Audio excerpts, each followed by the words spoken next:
Assalamualaikum warahmatullahi wabarakatuh.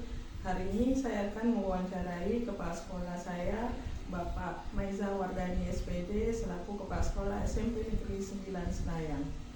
Assalamualaikum Pak. Apa kabarnya Pak hari ini? Alhamdulillah sehat, baik.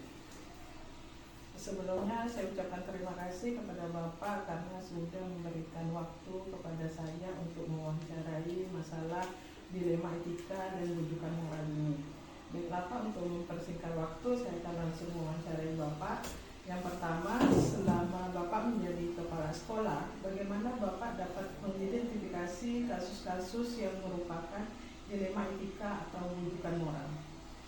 Baik, mengenai dilema etika maupun rujukan moral ini itu hal-hal tersebut pasti terjadi di satuan pendidikan. Oleh sebab itu kasus-kasus tersebut harusnya kita identifikasi dulu,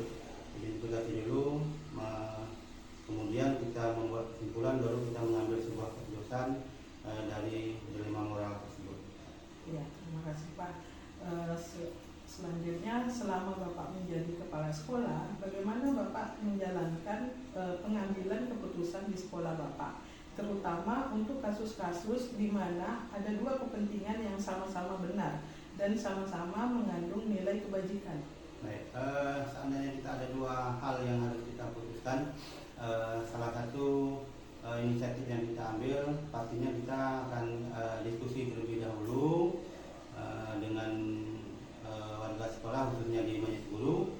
Kemudian baru kita putuskan mana kira-kira yang potensi kasusnya lebih besar, maka itu hal-hal yang harus kita selesaikan terlebih dahulu. Kemudian mungkin kasus yang berikutnya yang kita simpulkan permasalahannya agak sedikit ringan, maka hal tersebut kita nomor duakan. Itu. Oh baik Pak, berarti kalau kita mengalami dua masalah di dalam kasus, berarti kita akan melakukan diskusi gitu ya Pak ya? Iya, diskusi dulu untuk menyelesaikan suatu masalah yang mana yang lebih utama yang harus kita ambil. Baik Pak, selanjutnya langkah-langkah atau prosedur seperti apa Pak yang bisa Bapak lakukan selama ini? Baik, kita lihat dulu umpamanya kasusnya apa, kemudian yang kedua tentu kasus tersebut melibatkan guru yang membidangi itu di sekolah siapa, kemudian kita diskusikan. Selanjutnya yang ketiga, seandainya ada keterlibatan dengan siswa, maka siswa itu akan kita panggil, kita diskusikan dengan guru yang bersangkutan. Setelah itu baru kita dapat simpulkan apa kira-kira tindakan yang harus kita ambil berdasarkan permasalahan yang sedang dihadapi oleh sekolah. Ya, Pak, berarti kita akan menyelesaikannya dengan langkah-langkah dan prosedur ya Pak ya.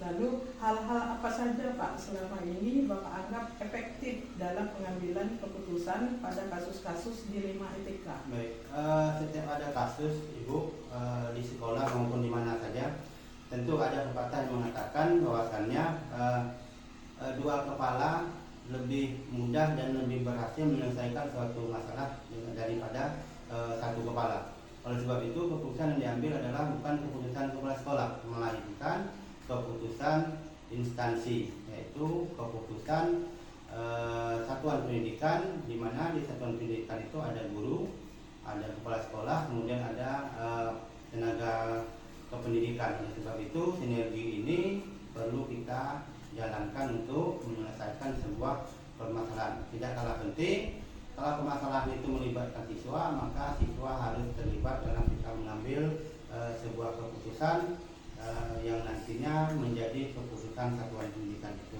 Ya, berarti dalam Bapak mengambil sebuah keputusan, Bapak tidak semena-mena mengambil keputusan dari Bapak sendiri, tetapi Bapak melewat jalur atau dengan cara instansi dengan satuan pendidikan, yaitu lewat guru, lewat guru dan lewat staf ya Pak ya. Ataupun kita langsung dengan melibatkan siswa tersebut ya Pak ya. Baik Pak.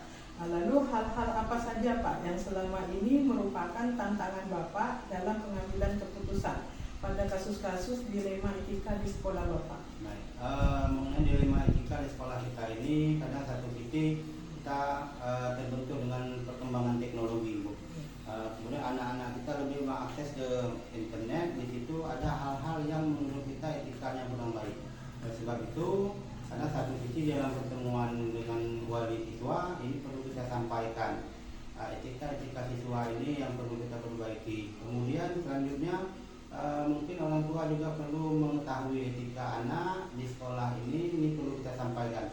Yang sudah kita lakukan mungkin salah satunya di dalam kegiatan tahunan penerimaan rapor, hal-hal ini, hal-hal negatif dari siswa yang kita sampaikan. Begitu juga hal-hal yang positif yang sudah dilakukan siswa selama 6 bulan ataupun selama 1 tahun. Dalam waktu penyampaian rapor ke siswa ini kita sampaikan kepada orang tua. Kita berharap di sekolah mudah-mudahan karena penyampaian etika moral yang sudah dilakukan di sekolah ini, keadaan moral siswa di sekolah khususnya umumnya di lingkungan masyarakat lebih semakin baik. Baik Pak.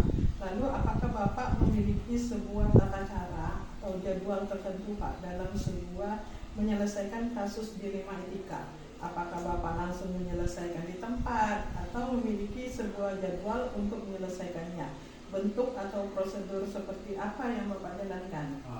Baik Bu, mengenai dilema etika yang kita buat, kalau di SMP Negeri 9 Senayang ini mulai semester ganjil ini di tahun pelajaran 2024-2025 ini kita ada menyisihkan waktu sekitar 20 menit yaitu pembinaan akhlak yang berkaitan dengan moral. Ini kami lakukan juga setelah kegiatan upacara. Di situ ada luang waktu kurang lebih 10-20 menit, maka guru-guru yang sudah terjadwal masuk ke dalam kelas masing-masing untuk melakukan pembinaan akhlak. Akhlak ini juga salah satunya kalau kita kaitkan dengan etika moral anak. Jadi kegiatan ini tidak lain dan tidak bukan adalah untuk memperbaiki akhlak siswa kita. Makanya di semester ini kita siapkan jam kurang lebih 20 menit untuk guru-guru dan wali kelas membina akhlak siswa kita di dalam kelas. Seandainya ada terjadi proses moral yang kurang baik yang lanjut lagi dikerjakan siswa, maka salah satunya siswa kita panggil, kemudian kita bina secara khusus, secara pribadi di ruang kepala sekolah. Dan kegiatan ini juga kita lakukan terhadap semua terhadap siswa kita. Itu Bu. Ya, adakah seseorang Pak atau faktor-faktor yang selama ini mempermudah atau membantu Bapak dalam pengambilan keputusan dalam kasus-kasus dilema etika ini Pak? Baik, untuk seseorang atau ada pihak lain yang membantu dalam penyelesaian dilema moral di SMP ini, bagaimana saya sampaikan di awal tadi, permasalahan-permasalahan yang kami jumpai di SMP Negeri 9 Senayang ini tidak terlepas penyelesaiannya adalah dari tenaga pendidik dan tenaga pendidikan di sekolah ini. Jadi setiap kita menemui kendala, apabila kendala itu kendala ataupun permasalahan etika moral, maka saya membiasakan untuk berdiskusi terlebih dahulu, kemudian kita ambil keputusan bersama, baru kita eksekusi dengan sebuah keputusan. Mudah-mudahan keputusan yang diambil dengan cara sistem seperti itu tidak salah dan lebih tepat nantinya kepada yang bersangkutan maupun pada pihak sekolah. Iya, terima kasih Pak. Berarti setiap Bapak mengambil atau pengambilan keputusan itu Bapak selalu melibatkan guru-guru ya Pak ya, Iya. Untuk mencari atau solusi keputusan bersama ya Pak ya. Bersama. Iya. Nah, dari semua yang Bapak sampaikan tadi, dari pembelajaran yang dapat Bapak petik, pengalaman atau Bapak dapat mengambil keputusan dilema etika ini apa Pak? Bahwasanya keputusan itu semakin banyak orang yang terlibat untuk memberikan saran dan masukan, maka saya berkesimpulan bahwasanya keputusan itu semakin baik.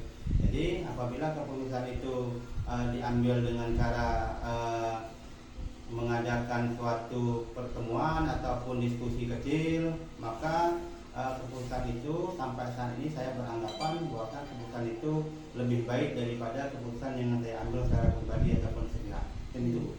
Iya, berarti setiap apapun permasalahan yang terjadi di SMP Negeri 9 Senayan ini, Bapak selalu mendiskusikannya terlebih dahulu ya Pak ya, dan mencari hasil bersama ya Pak ya, sehingga apapun keputusan yang Bapak ambil itu atas kesepakatan bersama.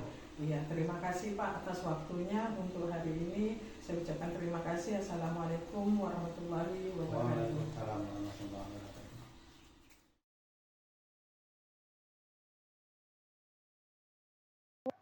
Assalamualaikum warahmatullahi wabarakatuh. Hari ini saya akan mewawancarai salah satu kepala sekolah SD Negeri 008 Senayang. Assalamualaikum Pak. Waalaikumsalam warahmatullahi wabarakatuh. Apa kabarnya Pak? Alhamdulillah sehat.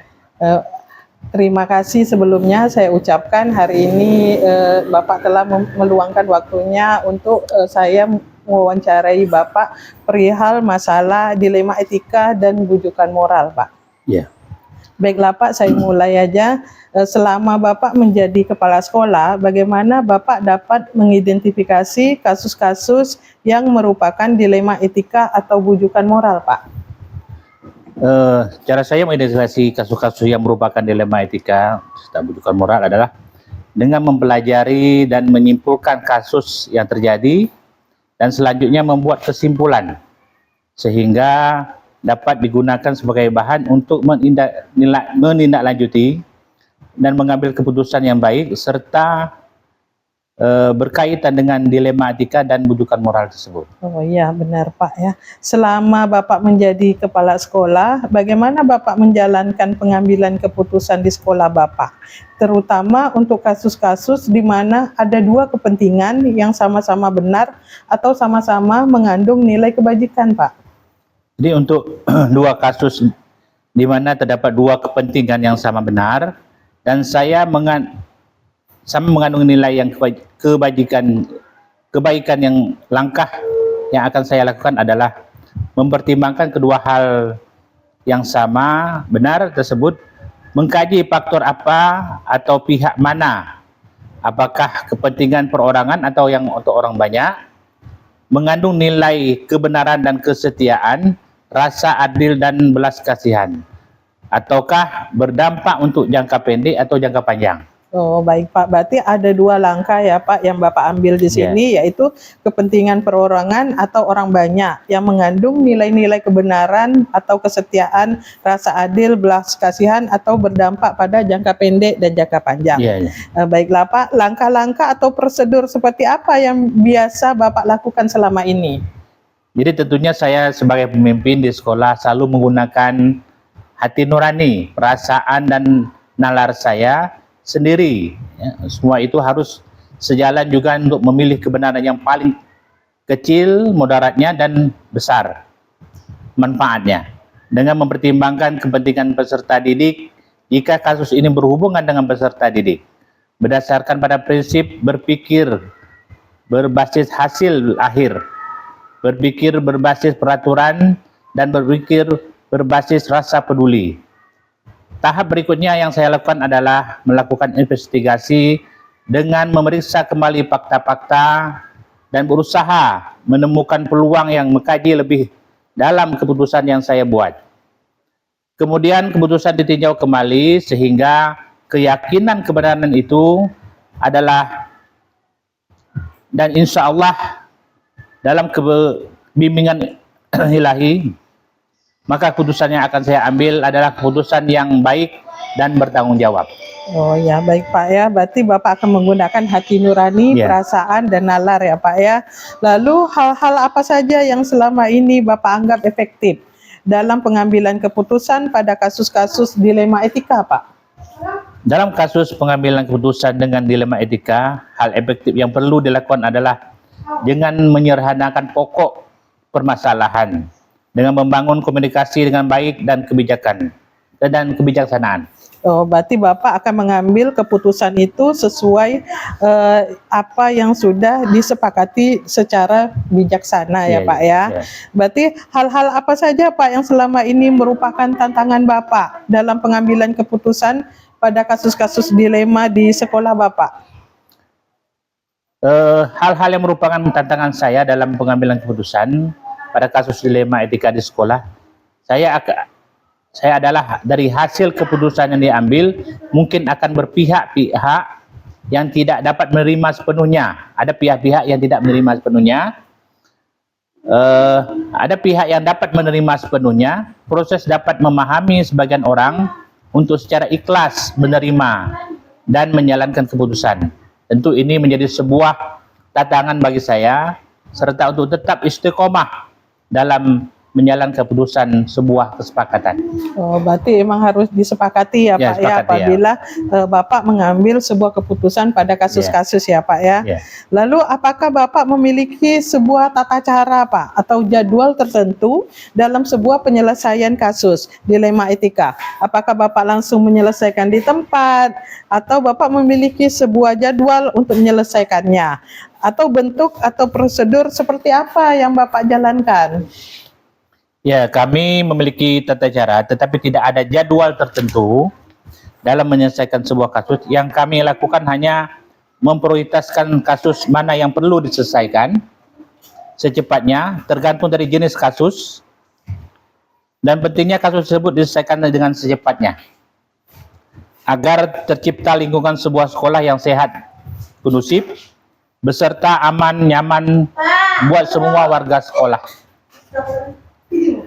Adakah seseorang Pak atau faktor-faktor apa yang selama ini mempermudah atau membantu Bapak dalam pengambilan keputusan dalam kasus-kasus dilema etika Pak?